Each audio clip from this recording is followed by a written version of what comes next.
வணக்கம். இந்த காணொளியில் தமிழக கூத்து வகைகள் என்னென்ன அப்படிங்கிறத நம்ம பார்த்துட்ருக்கோம். போன காணொளியில் நம்ம கூத்து வகைகள் ஒவ்வொன்று என்னென்ன இருக்குது, இலக்கியத்தில் எங்கே இருக்குது அப்படிங்கிறத பற்றி பார்த்தோம்.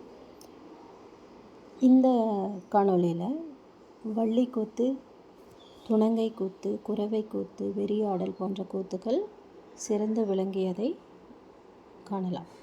எவ்வாறு என்பதை விளக்கி கூறுவதாக இக்காணொளி அமைகிறது. வள்ளிக்கூத்து எனப்படுவது நடைமுறையில் உள்ள வள்ளியின் கதை பின்பற்றிய அமைவதாகும். காலங்காலமாக தொடர்ந்து வரும் இக்கூத்து அதன் கதைத்தன்மையால் வாடாமல், அதாவது அழியாமல் நின்று செழித்துள்ளது என்பதை வாடாவள்ளியின் வளம் பல தரும் பெருநாற்றில் 370வது பாடலில் இதை பற்றி விளக்கியிருக்கு. துணங்கை கூத்து என்பது துணங்கை கூத்தானது மகளிர் கைகோர்த்து கொண்டு நிகழ்த்தி அவங்களோட ஆடுறது துணங்கை கூத்து அப்படிங்கிறத நம்ம பார்க்கலாம். சங்க காலத்தில் இவ்வாடல் மிகவும் பிரபலமாக இருந்தது. இலக்கிய வழியாக நாம் தெரிந்து கொள்ளலாம். அடுத்து பார்த்தோம்னா, இது எல்வளை மகளிர் துணங்கை அப்படின்னு குறுந்தொகையும் சொல்லுது. குரவை கூத்து என்பது அடுத்தது குரவை கூத்து மிகவும் பழமையான வகைகளில் கூத்துக்களில் குரவை கூத்து என்பது முக்கியமானதானது. இவ்வகை கூத்தானது பின்னணியில் இசைக்கு ஒப்ப பல கலைஞர்கள் மதுரை ஆடுவது. இது மதுரை காஞ்சி பாடல்களில் வேங்கை மூன்றில் குரவை நற்றிணை பாடல் அடியும் குரவை கூத்தின் செல்வாக்கினை குறிப்பிடுகின்றன. சிலப்பதிகாரம் ஆட்சியர் குரவை, குரவை ஆகிய செய்திகளை விரிவாக தெரிகிறது. வெறியாடல் என்பது என்னன்னா, இந்த ஆடல் வடிவத்திற்கென அறிய கிடைக்கும் முதல் வடிவம் எனலாம். வெறியாடல் என்னும் ஆடல்களை சங்க காலத்தில் சிறப்புற்று விளங்கியது.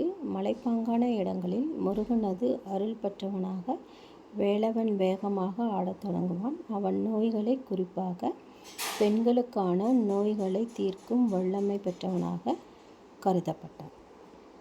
இவ்வாறு வெறியாடல் இருந்தது. அடுத்தது பார்த்தோம்னா, இதெல்லாம் அந்த காலத்தில் இருந்தது. இப்போ எப்படி இருக்குது அப்படிங்கிறத நம்ம கொஞ்சம் விரிவாக பார்க்கலாம். சங்ககால மக்கள் வாழ்வில் வழிபாடு என்பது முக்கிய இடத்தை பெற்றிருந்தது. அவர்கள் ஆடியும் பாடியும் இறைவனை வழிபட்டனர். இறைவனை கூத்தாடும் நிலையில் கண்டு மகிழ்ந்தனர். முதல் கடவுளான சிவனை மக்கள் கூத்து நிகழ்த்தும் ஆடல் வள்ளலான் வடிவில் கண்டனர். அவன் கொடிகட்டி பறந்த பாண்டுரங்கம், கபால கூத்து முதலிய கூத்தின் நிகழ்த்தியாக புராணங்கள் எடுத்து கூறுகின்றன.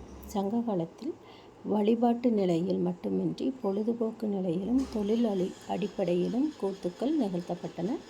குரவை கூத்து, துணங்கை கூத்து, வெறியாட்டு, ஆரிய கூத்து, பாவை கூத்து, வள்ளி கூத்து போன்ற பல்வகை கூத்துக்களும் நடத்தப்பட்டன.